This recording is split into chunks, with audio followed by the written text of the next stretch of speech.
Hello guys, good morning. আজ হলো আমার বার্থডে। তো শুরুটা রিলস দিয়ে বানিয়েছি, কারণ বার্থডে ব্লগ করব ভেবেছিলাম, করা হয়নি। কারণ আমার জীবনে সেলিব্রেট করার লোকের অভাব রয়েছে। তোমাদের মধ্যে কেউ কি সেলিব্রেট করতে চাও? তাহলে তাড়াতাড়ি আমাকে জানাও।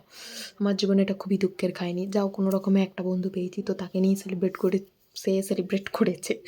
তো সেটাও খুব ছোটোখাটো এবং তাড়াতাড়ি করে হয়ে গেছে। ছোটো বলবো না, বাট তবু তো করেছে, ঠিক আছে। তো তাড়াতাড়ি করে হয়ে গেছে। তো বং পিৎজা দিয়ে শুরু করলাম। ফার্স্টে বং পিৎজা গেলাম।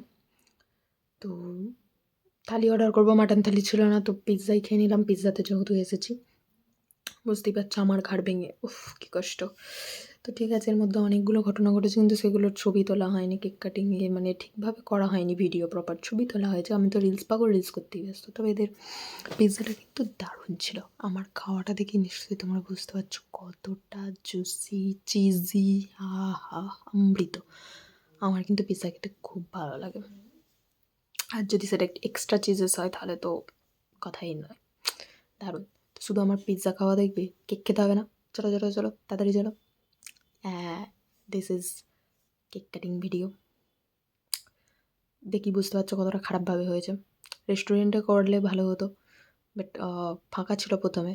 তো সে কেক আনবে আমার তো জানা ছিল না। আমি কি বুদ্ধু, সে খাওয়া গেলাম, কিন্তু আমি ভেবেছি আমি আনবে না। তো যাই হোক, হঠাৎ একটা সারপ্রাইজিং ছিল, সো সেজন্য আমি একটু খেয়ে নিলাম টুকটুক করে। তোমরাও এটা খেয়ে নাও। এটা কিন্তু খুব সুন্দর ছিল, বাটারস্কচ অ্যান্ড ম্যাঙ্গো ফ্লেভার সব মিলিয়ে। আর একটা ছোটো করে গিফটও দিয়েছিল আমাকে। আর এই যে কেকের উপরে যে চকলেটের রিংগুলো থাকে না, এটা খেতে আমার খুব ভালো লাগে। তো চলো এবার